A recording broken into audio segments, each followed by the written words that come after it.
Hey, I just walked down to the farm to get some wine, and they had peaches. Now I'm walking up the street with wine in my bag and a peach in my hand. One peach. Just for me. So good. But I wanted to tell you just a thought. I was telling my cousin Pat that we're starting this podcast, and it's based on the voice memos that we sort of would exchange. And he was like, oh my God, don't sleep on the idea of actually doing a podcast with voice memos. And I wonder, it's kind of an interesting thought, you know? Kind of like nice to have like the ambient sounds I'm hearing right now behind my voice, you know, like the clanking of my wine bottles, the breeze, the crickets, my peach. Well, I love you.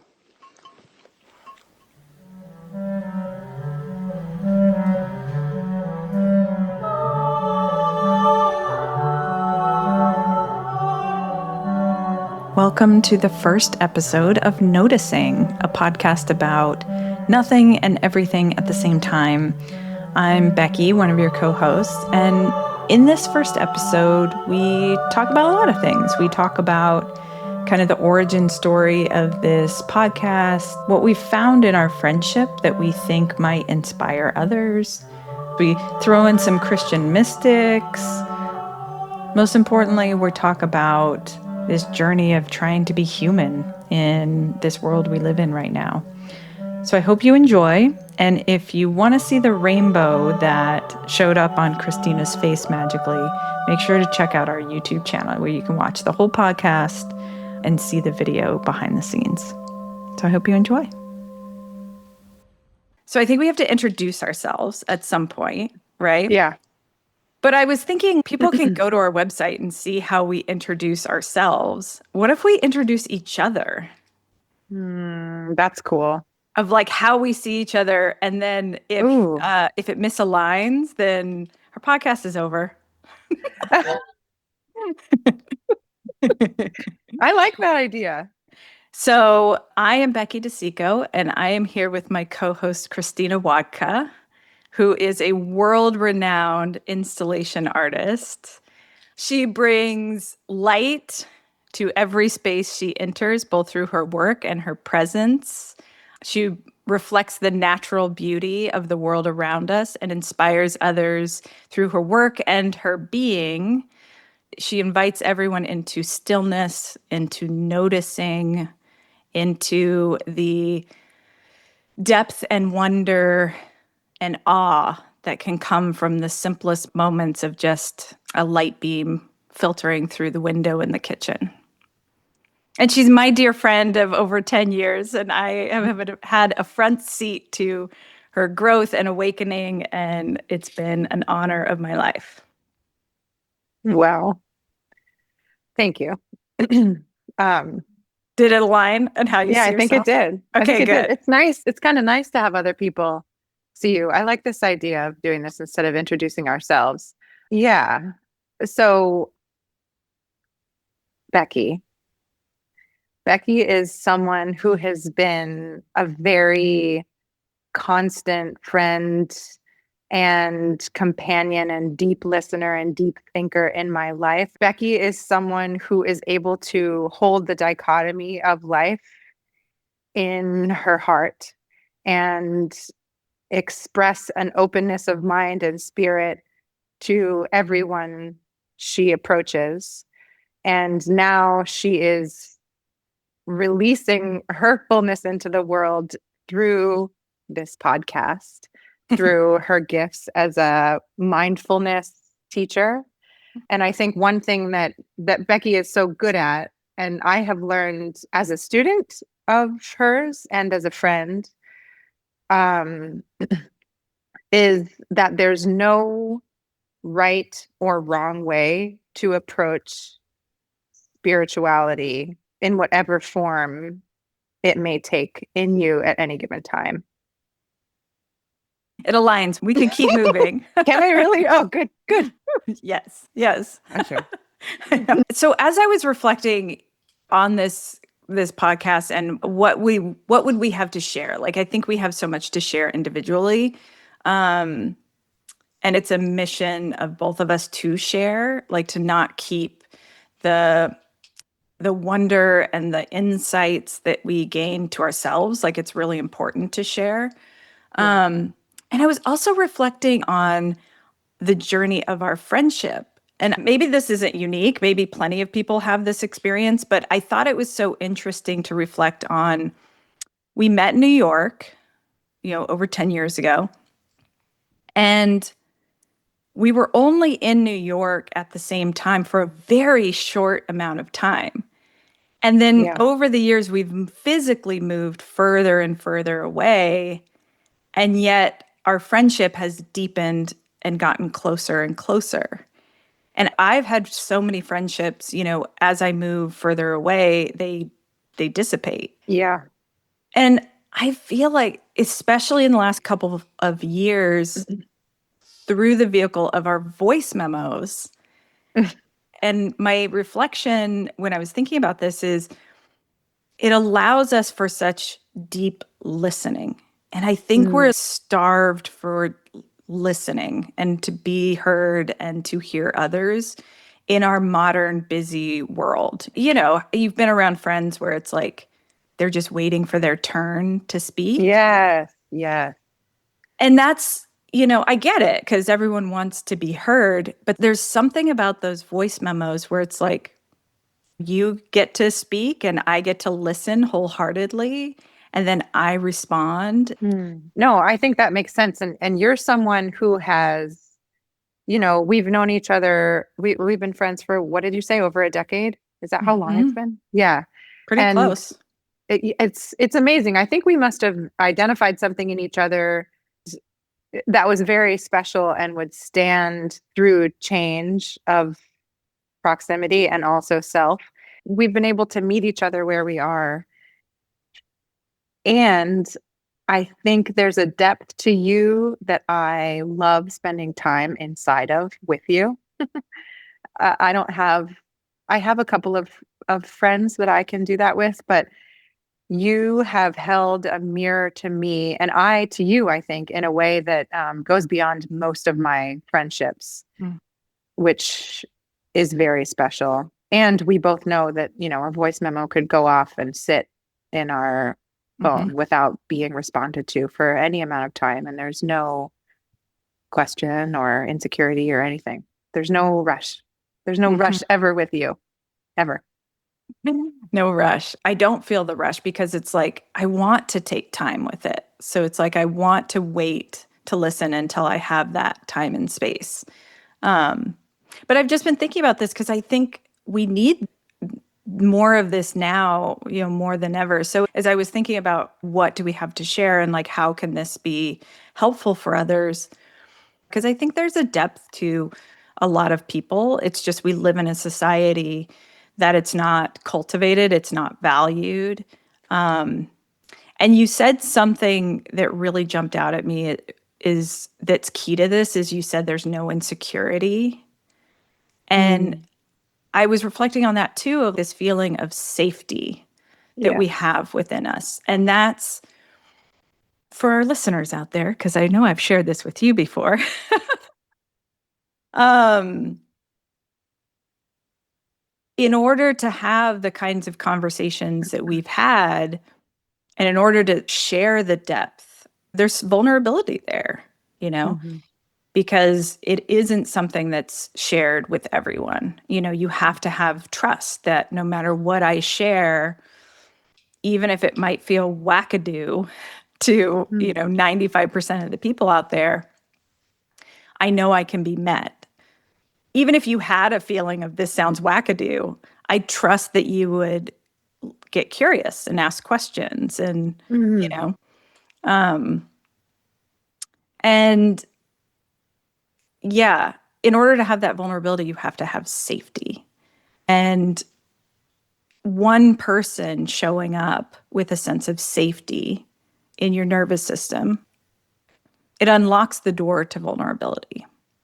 Mhm. And this is also why you've been such a good mirror to me, because half the time I had no idea that that was something that was the wallpaper of my life. So I had no idea that um, feeling safe to express yourself, Mm-hmm. regardless of what that expression was something that not everyone had.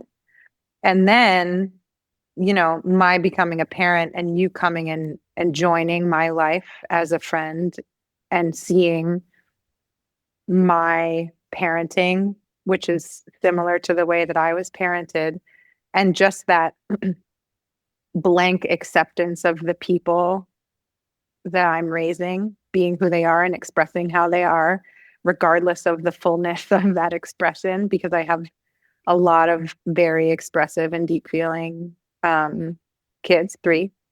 Um, and you've told me before, and when people come into our life and there are three young kids, because we have twins too, and especially with the twins, there's no possible way for me to save my house guests from the cacophony that exists in my daily life. And there have been many times where you have identified to me something that you saw me or Andrew do that healed a part of you, Mm-hmm. which is really helpful information for me because then I think, oh, good. Inside of this cacophony, I'm actually doing an okay job. Because that's really what I want anyone in this world to know is the safety of being who they are. Yeah. Yeah. And so in my work, I research a lot about the nervous system, and I've learned so much through my practices, through my training around what does it mean to have safety in the body and the nervous system. And one thing that's really standing out to me lately is that we are meant to co-regulate. Think of a baby, the baby's crying and they're held. They're held close to the body. There is a co-regulation. And that doesn't have to happen with a caregiver. Like you were telling the story the other day of when you were a child and went to the creek as you were moving and processing all this grief. You gave it to the creek, and Mm. ideally you have a caregiver so you learn it from a very early age. But if you don't, you can co-regulate with nature. I I like the co-regulation. And I really do think you can find it in lots of different ways, Yeah. even though in that moment, that example that you used, I moved around a lot as a child because my dad was in the Marines and then he got out and we still moved because he just kept getting better jobs in different places. So every 3 years or so on average, we'd find ourselves leaving the place we came to know and love and going somewhere else. And there was one particular time where I still had two grounded parents that I could go and co-regulate with or talk to Mm-hmm. about my grief, or sisters, two sisters too.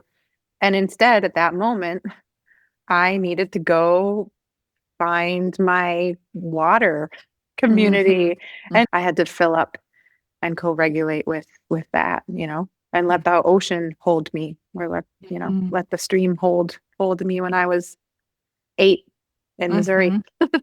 Yeah. Yeah, it's hard being human. And, we're living in the society that um,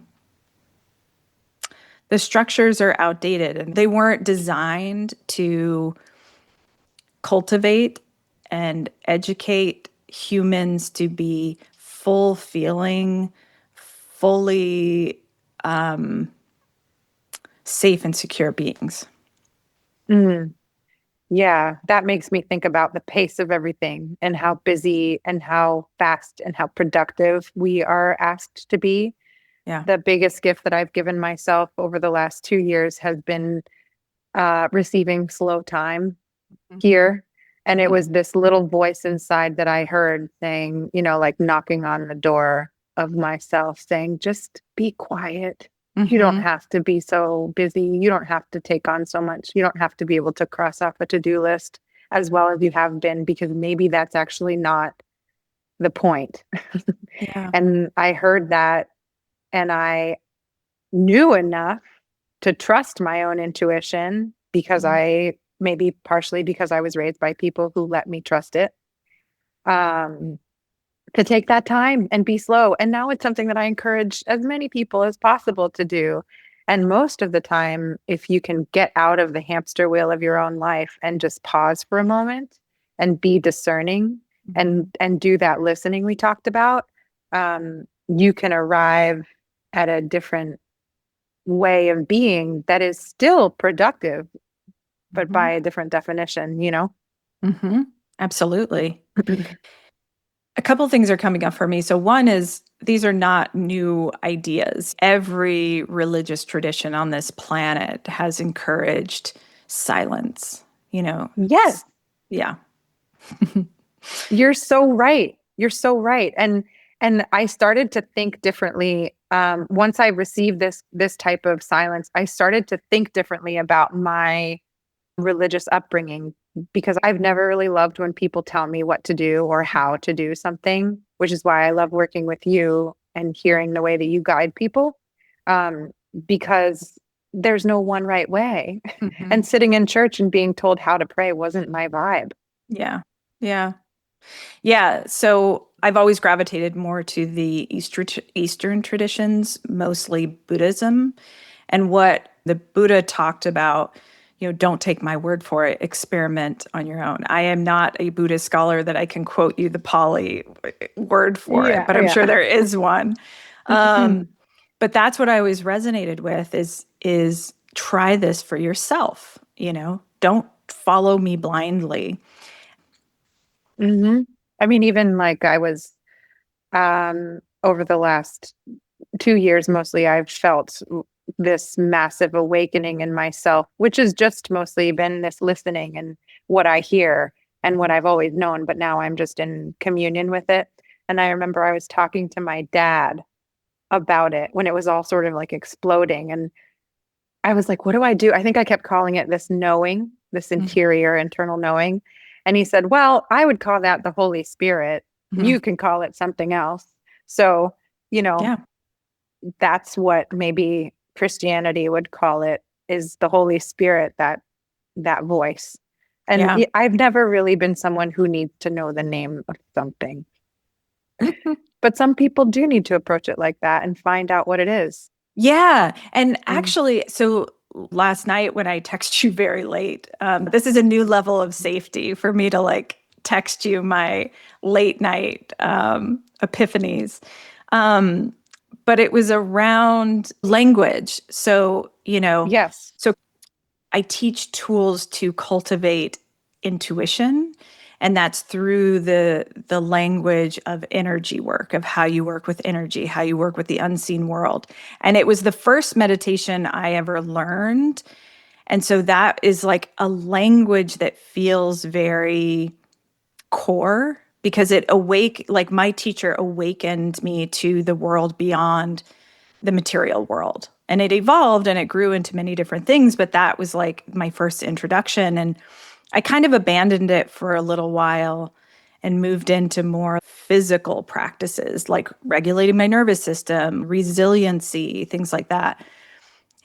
And the invitation to teach you brought me back home. And that's what I was trying to convey last night is like, it's not that I think the way that I talk about energy or teach energy or the framework that I use is universal in any way, just as I don't think the way religions talk about it is universal. But it is really helpful because it provides a framework or a language so that we can have a conversation and know on a deep level, I understand what you're talking about. And we as a species grew from oral traditions. That is Mm. so core to our evolution is having conversations and, passing down wisdom and knowledge. And in our current modern world, there isn't a universal language to talk about the non-material world. And so it's kind of like any language goes. It doesn't really matter. Language is just symbolic. But it does provide the opportunity for us to have a conversation. And it's like using the same terms and kind of knowing what that feeling is, even though the feeling is always going to be different, right? Like, but it provides language to deepen our understanding and our connection and our exploration of this non-physical world, non-material world. And I think that's what religion did for so long too.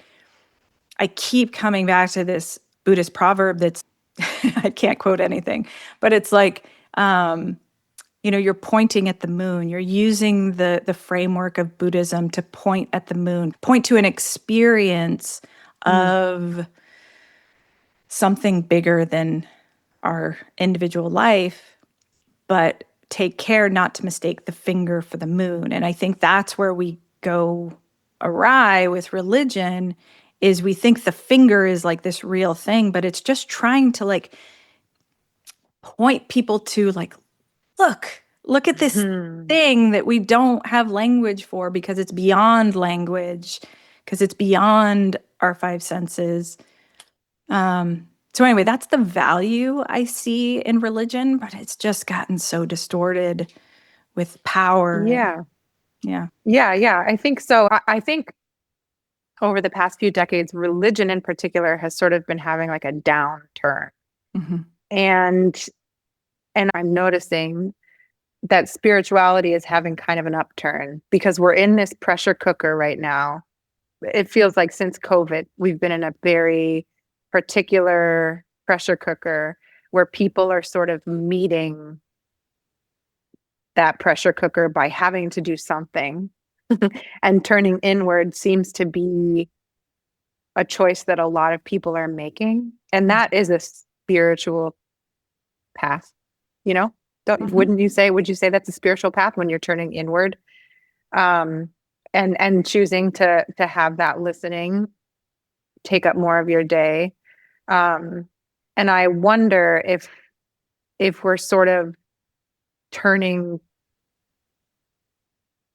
towards our own authentic voices a little bit more collectively right now.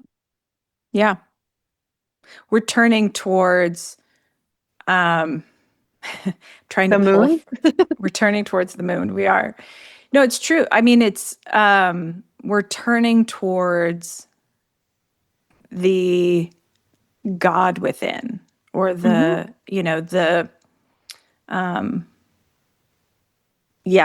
it's, I wish I had paid more attention in my graduate work when we were studying the religion so I could use the language of religion to reach people, but I'm not that good at it. But I would venture to say it's in most religions where it is a turning inward, and it is a turning into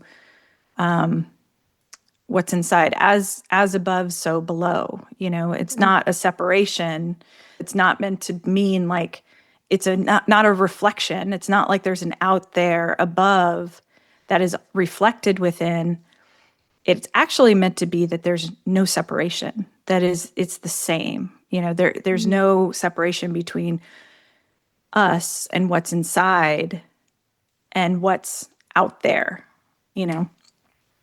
So I think that is the ultimate truth. And that gets into, I think this like world of energy conversation kind of opened up for us around the telepathy tapes and around like having a language, like it comes into your consciousness as a way to talk about it and explore, but it's like it opens up this conversation of what is the collective consciousness, what is the hill that they're going to, and accessing knowledge that they wouldn't otherwise, like what is that, Yeah, the telepathy tapes my mom sent to me, and she was like, She did. I've been thinking about you over and over and over again as I've listened to this, and I keep thinking like Chris probably knows exactly what they're talking about. And that was really cool, A, to have her identify that and say it, and B, to introduce me to this very expansive podcast where, like, as an example, this non-speaker expressed to his mom, I think, that that there were rocks that she brought back from a friend that her friend had given her these particular stones for their energy. Mm-hmm. And she was like, at this point, I was sort of just like looking for anything. Like I'm a religious person. I'm not like a spiritual person. So like crystals and all that stuff wasn't my jam, is her speaking. And then she brought them home and he immediately changed. And he said that there are rocks in here. You brought home rocks and they have good energy. And I remember even listening to that part and saying, oh my God, I have known that too. And like, I don't Yeah. have a collection of, or like, I'm not going to these like stores and finding crystals and things, but I've also sensed that my entire life. Mm-hmm.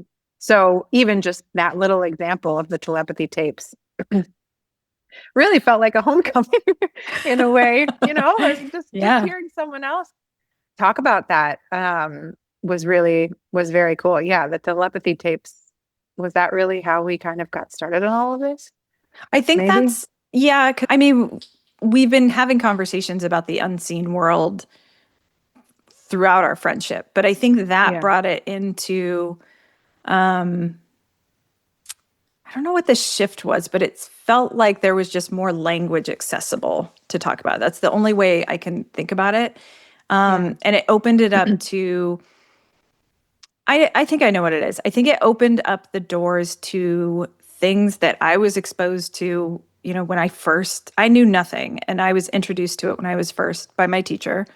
Um, my manager at Chili's, Chili's Bar and Grill, where I The worked. best. Um,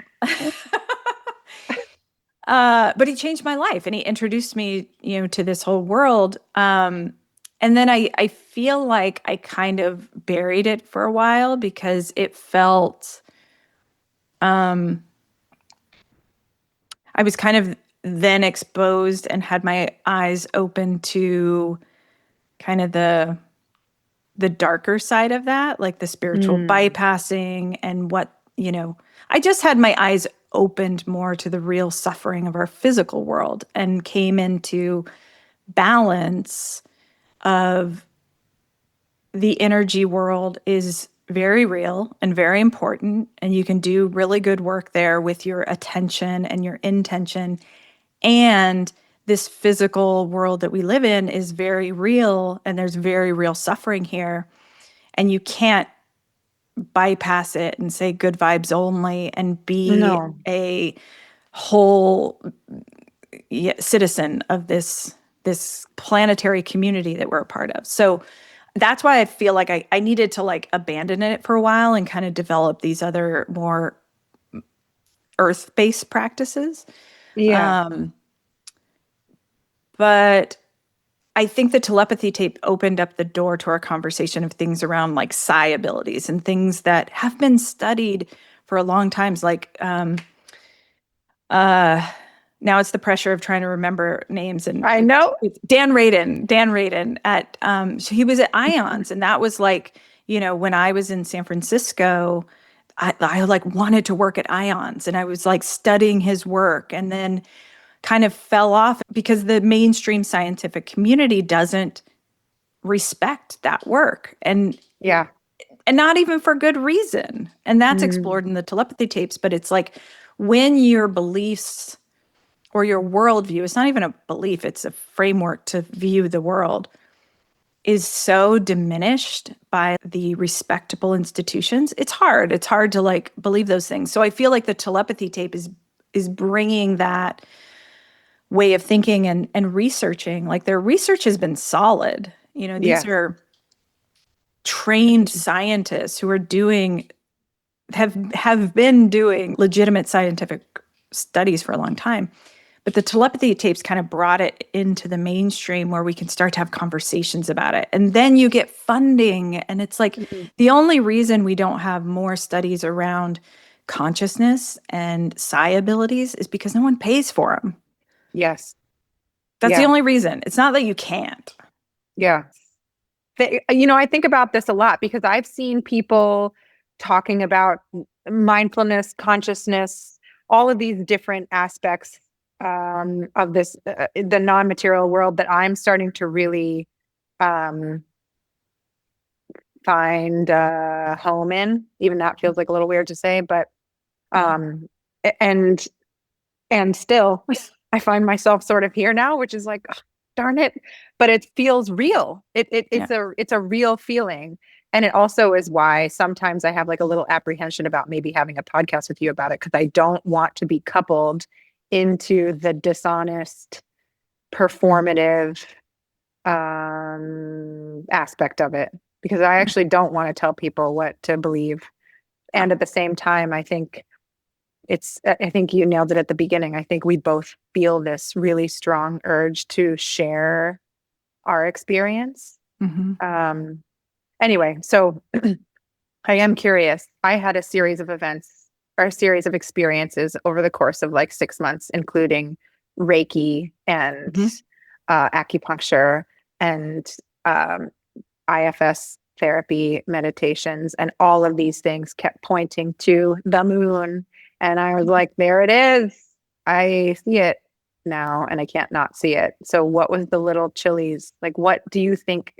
Can you identify in yourself at that moment? If you think back Mm-hmm. to how did you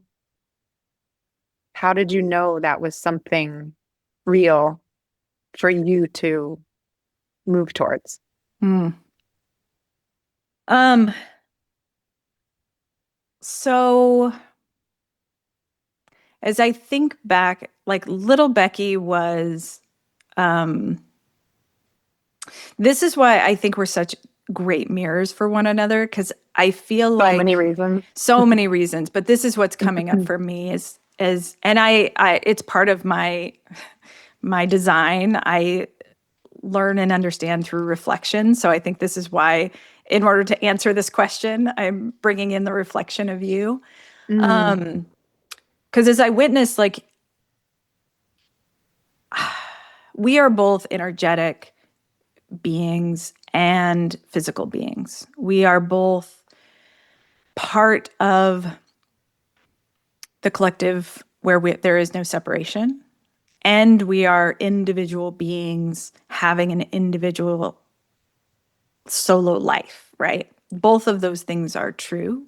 mm, And so I always love the imagery of the sea. We are both the infinite sea, and there is no separation. We are all the ocean, and we are each an individual wave, and having that experience of an individual wave. So I think you, because of your upbringing, because of just who you are and whatever, you were very solid in this experience of being a single wave, and had mm. a deep connection to the the sea, and now you're Yes. growing into language for what is it like to be the sea. Not that you didn't have the connection before, but it's becoming conscious where you can have Yes. language for it. Yeah. And I'm acknowledging it in a new Yeah. way, I would say. Uh-huh. Yeah.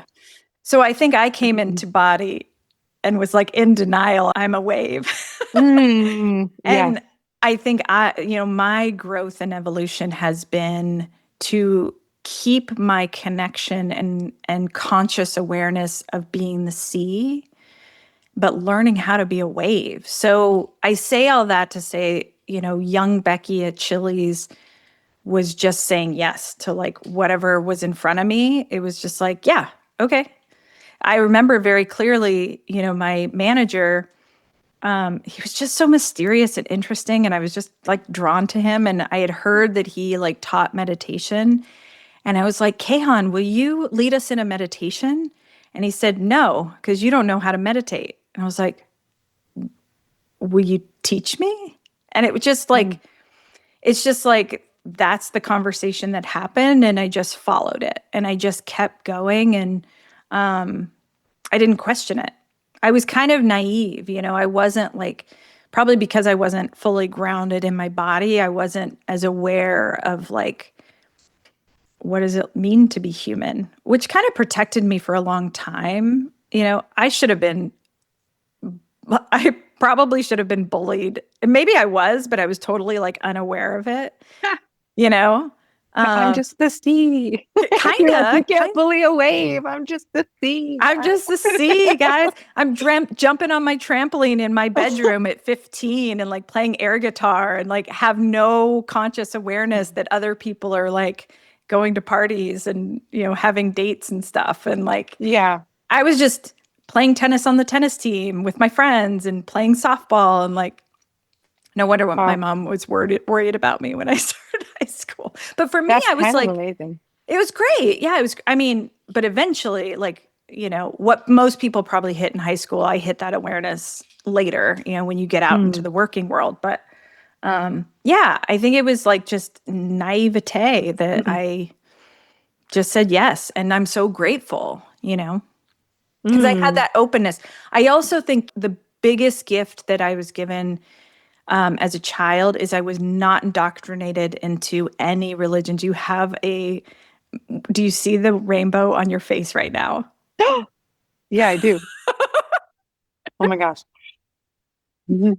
Yeah, I got it. I see it. I was like, I wait, was where are you going with this? I can't not notice it. I mean, the light, everything has been like perfect from the beginning, this See it. Oh lighting, and my now gosh. it's rainbows. Mm. Um, It's my work. It's reflecting back onto me. Isn't that yeah, nice? We're talking about reflection. There's the synchronicity for this episode. We'll find one every time. No doubt. totally. Magic Absolutely. everywhere. Okay.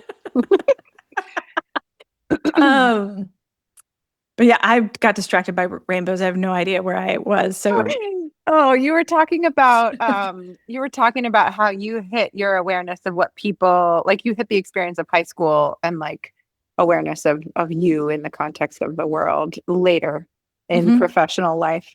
Yeah, when I started working, so I made this connection recently. Like, when did I start kind of betraying myself Mm. and losing myself and masking more and becoming this different person? And I'm sure it was gradual, but I really feel like when I started working for a startup, so it still felt small and scrappy, and I could be who I am. And then we got bigger and bigger, and it got more corporate, and like the stakes changed, and I started tying my survival, which was like making money, Mm. with, am I liked? Do I belong? Yeah. Can I be myself, or do I need to put on a mask to try to fit in? Mm. And I think that's when things started to shift for me. But I'm so grateful because by putting on the masks, I then had a conscious experience of taking them off and like going through this Yeah. journey later of like entering into my body, into the experience of being the wave of Becky from a conscious perspective, right? Not Yeah. just like, I'm in the body and I'm surfing. Yeah. Now it's like, oh, okay, I'm in this body. It's intentional. Mm. Yeah, it's a much more powerful way to come home to yourself. Mhm. I'm sure most people go through this at some point. Hopefully, it's a rite of Yeah. passage, right? It's like, Uh-huh. in high school or wherever you go through this transition into adulthood. And Mm. unfortunately, in Western cultures, we don't have a culture of having elders to guide us through that necessarily. We don't have a set tradition. So No. you're kind of on your own. Um, Mm. or it's dependent on maybe your caretakers had a tradition. But when I look at more indigenous cultures, from my understanding, I'm no expert and I'm not trying to like romanticize other cultures, but from what I've witnessed, there's usually some kind of ritual that like Yeah. gets, you're guided into adulthood. Mm. Um, I mean, what are we, maybe high school graduation? Like, good luck, Mm. kid. You're an adult now. Yeah. I do. Doesn't it kind of make you want to like be an elder? Yeah, I think we need You, them. yeah. And you and I were even talking about this recently where you were saying, I've had, I think you even used the word elder. Like I've had elders who have guided me and like helped me, not necessarily parents, elders. Um, and now I think I'm stepping into that. Mhm. Yeah. And I feel that way as well. Um, and I suppose that's sort of why I feel like I'd like to share my experience because I, I think there are other little Christinas in the world that could use my lightness as a mirror of what's possible for their own. Even though I also acknowledge that everybody has their own path and their own voice within them, and it doesn't have to be mine. Um, but there are a lot of very loud voices right now. I don't aspire to be a loud voice. But I do wonder if more people who had true compassionate voices spoke in those voices, what might change. Yeah. Mm, It's happening. I feel it happening. me But too. yes, we need more voices and we have to be brave. I think there's something tender and vulnerable about sharing. I think leaning into tenderness and vulnerability is an incredible strength, and it Mhm. takes a lot of bravery. And it reminds me of the fact that Hildegard von Bingen, who was like this 11th and 12th century Catholic mystic, has been coming to me in a way that now I can hear. Whereas before this year, I probably wouldn't have been able to hear it. But I'm really noticing. And I keep thinking, like, why is this chick coming to me? What is her reason? And I think that I have a little bit figured it out because she was someone who now you could sort of look at her as sort of a feminist mind in a very early world. Women's voices were not uh, respected at all. Mhm. And she was actually tithed to the church. Um, it's crazy that a human being could be tithed to the church, but she was her. Um, I What do think you she mean was the tithe to the church? tithed to the church. Oh, So not I tithe, like tithed given to as the a gift. church. Yes, yes. Oh my So God. because women would come with like dowries. Yeah. I think you're supposed to give 10% of your income to the church. And she was the 10th child, and she was a very intuitive child, and so she worked really closely with her nursemaid, and her mom was a little afraid of the things that she saw. For example, she saw a calf next to a cow on their land, and the calf didn't exist until like a year later. Oh, wow. But she brought it up because she didn't realize that she had these visions and like intuitions and stuff. Anyway, all to say, I'm pretty sure she's coming to me a lot in a way of reminding me to trust my own sovereignty and my own voice as what is true, because Mhm. that is something that she did against all odds. And she pissed off a lot of men, Mhm. high ranking men in the church. Mhm. And then eventually, because she just trusted what she heard and what she saw, she had these sort of prophetic visions of what she called the living light.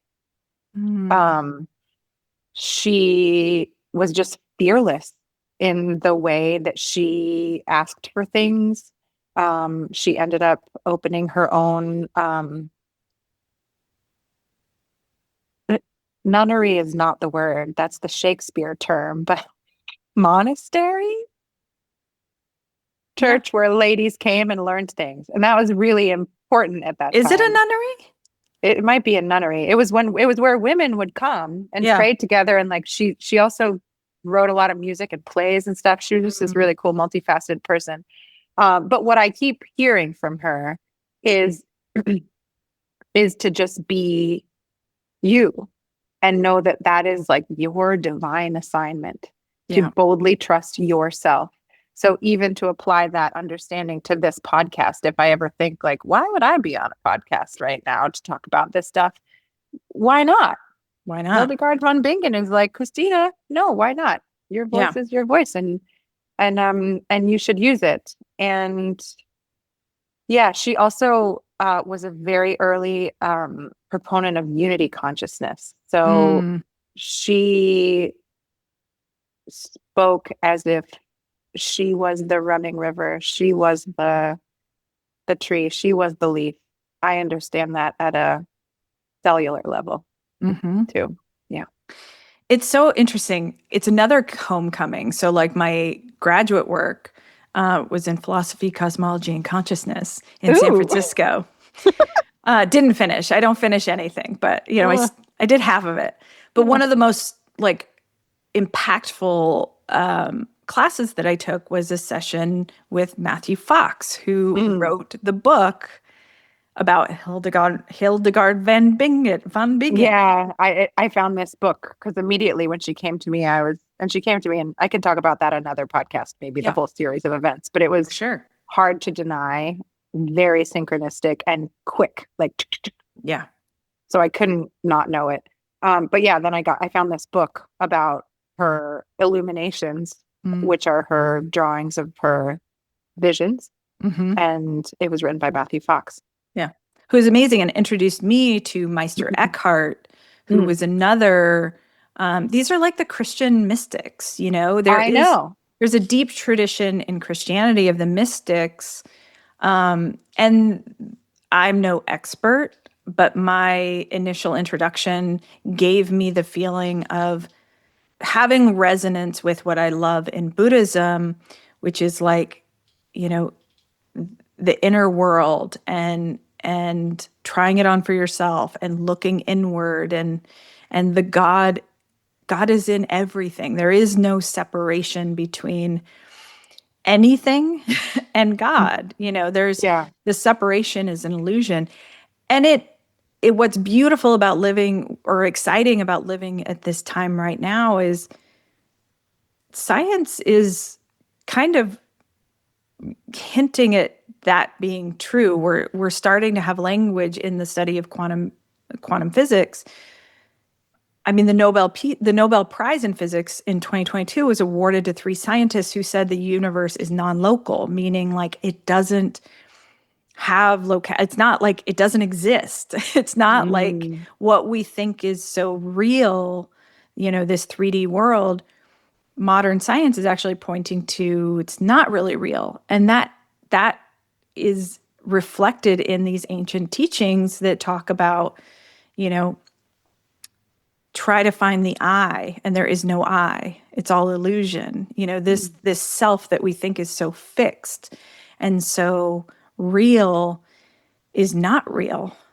All we really have is moment by moment this wave of experience. And that's actually more real than this table in front of me or this microphone. But It's yeah, just hard to accept that for many people. it's You know what hard. I mean? Like it's hard to accept that you might not be able to see and know everything by seeing and knowing it. You know what I mean? Yeah, but I mean, there's a long tradition of that. We didn't know Yeah. before we knew what germs were. There was this thing that was killing us and we couldn't see it, and then Mm. I'm not trying to replace science with religion. I think science is, they're both ways of understanding this experience of living in this universe. But like, yeah, we used to think everything, traveled around the earth. We used to think the earth was flat. And so it's not that we can't have intelligent conversations around things we cannot see. Mm. It's that we are currently living in a society that doesn't value those. And Right. Yeah. and think about why, right? Like, can you control someone, or if they believe and know deep down that they are God and so is everyone else? I'm using the language of God, but you can Yeah. replace it with universe, with source, whatever. I'm not pointing to a Christian God. But like, how do you control a population with that? How do you hoard wealth and power? Mhm. You can't. And so, there's this awakening happening where people are Mm. waking up to this thing that they're telling me is like not legitimate and real. Where's their funding coming from? Yeah. Yeah. Like, Yes. But it also feels like people are starting to really listen to themselves yeah. as as a as as a guiding force versus what they find externally, I Yeah. mean, where else are you going to turn in a world where like there's so much misinformation and, Yeah. you know, it's kind of almost a forcing mechanism of like, I don't A know where pressure to, cooker. yeah, I don't know where to find wisdom out there because What is real?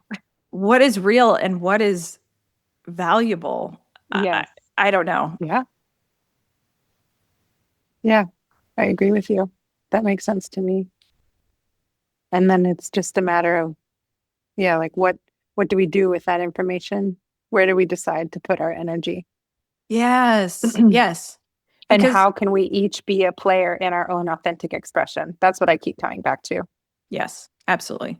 Because it's the only thing we really have any influence over. Mm, Like, I think I mean, our brains were not designed to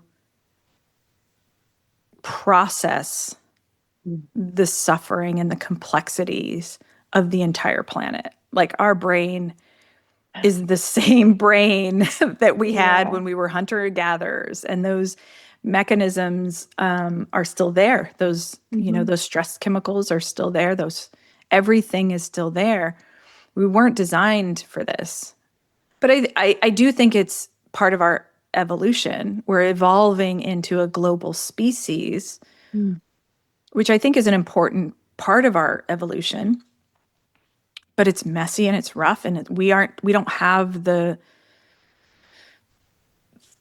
tools yet to figure out how to do that. So I think, you know, processing it the best you can, without putting your head in the sand, and then yeah. focusing exactly what you said on like what is the most authentic expression that I can show up in every single day Hmm. to eliminate as much suffering in the world as possible. Hmm. And that starts with you, because if you're walking through the world suffering, hurt people, suffering people cause suffering in the world. So the work you have to do on yourself, I think, is primary. Very much. And also just accepting what it is that role, accepting what your role is in this like collective movement forward. I can't tell you how many people I know in my communities who are creative.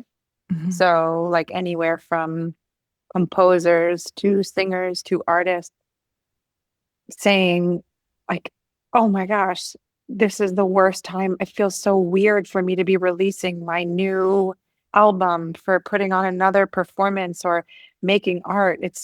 And I'm always like, no, no, no, no, no. This is the time. This is actually what we've all been practicing for. It's not Mhm. always going to be easy. And now is the moment where we get louder Yes. because we are hopeful creatives, where we also, not even to mention the fact that we are processing and filtering the world through our individual lenses and then outputting creative expression, which I think is really important. Hmm. But we are just, it's like our time to lean on the thing that makes us come alive the most and Hmm. express that without fear or without hesitation. We have Hmm. to. We have Yes. to be doing it now because there are those people who need us more than ever in order to be able to find hope for moving forward in however they can add to progress, Yeah. Yeah. I could not agree more. There is a unique way that creative people point to the moon and Mm. and give us a feeling and an emotion of something that is beyond language, right? So the language of art, of creativity. Even when I'm like constructing a course or something, that's a creative act because it's not me, it's Mm. coming through me to Mm. try to invoke a feeling or an inspiration or light a fuse to inspire someone else. So we do need that more than ever right now. Yep. Definitely. And we're not meant to all be the same. We're not all meant to No. deliver the same message, or like there are 8 billion people on this planet. Like we don't need every single person to be a specific thing. We need 8 billion people figuring out what it's that saying. Don't ask what the world needs. That Yes. one. Yeah. My favorite quote. Don't ask Yeah. what the world needs. Ask what makes you come alive and go Yes. do it. Because what the world needs is more people who have come alive. Yes. My mom gave me that written on a little hanging, like one of those chintzy little things you like Oh, you hang on the sent it to door. me. You sent me a Yeah. picture of it recently. Yeah. Yeah. This is like all these things that are coming back, all these like things that were on the wallpaper of my life coming back now to remind me that these have always been here. And now you're just realizing why. So I had a mother who wrapped that up and gave it to me for Christmas. And I don't know how old I was, high school, and I cried. And I wasn't really a crier. I cry all the time now, but yeah, she gave me this and I was like, oh, yes. It was like the permission slip for life. Yeah. And it is But my favorite quote. and it's so true. It's Mhm. so true. Because I mean, I just again, this is my particular lens on the world. I'm not trying to force it. People can accept it or not if it interests them, but I believe that there is harmony in life. And I see Yeah. that reflected in the natural world. There is Mhm. harmony. And I believe in the harmony of if every single person were doing that, we're finding what lights them up and contributing that to this experiment of, Mhm. being human, we Mhm. would find harmony. Mhm. And yet we so often are, I mean, again, it's part of that old part of our brain where we're so wired for belonging. Mm. And so it is our ancient brains telling us fit in, fit in, Mhm. be like everyone else, don't be different.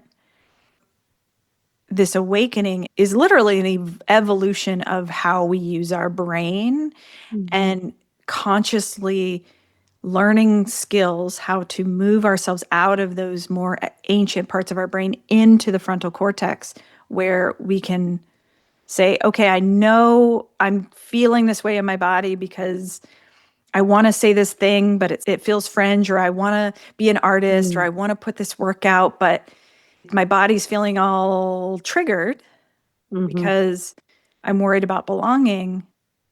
How do I develop tools to regulate my nervous system so I can move into those Mhm. more evolved parts of our brain so we can say, I feel these feelings, I let them go through me, and I move forward anyway because I know this is my truth. Mhm.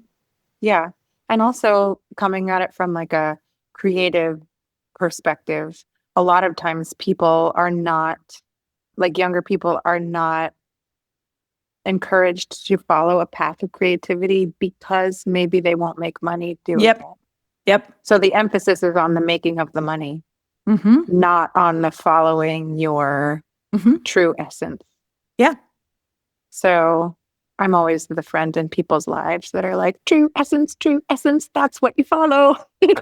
Follow it. It's worthwhile because then you always feel at home in yourself, which is the place that you begin every day.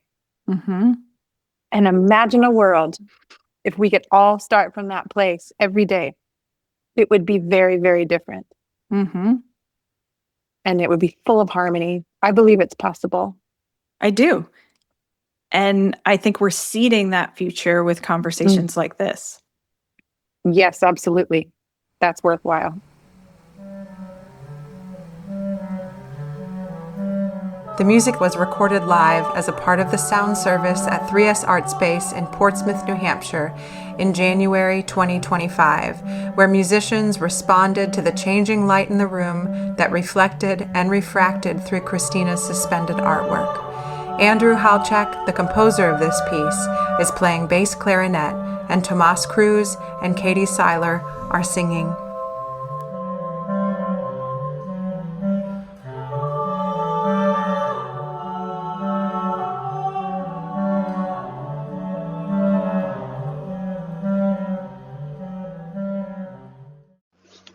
You know, I often find myself thinking, like, how the heck did the universe drop Becky into my life? Because it's just so good. Like, we must have been souls up there somewhere in the ether and said, like, we're going to just touch down and really help each other grow in this lifetime. I'm just so grateful to have you in my life. And it makes me feel so glad that we can, like, really hold a mirror to each other to help propel each of us forward at the same time. It's like the perfect definition of reciprocity, what we share. And I just love you. I love you. Also, for the record, you caffeinated is basically like the pace of everyone else. Okay. Bye.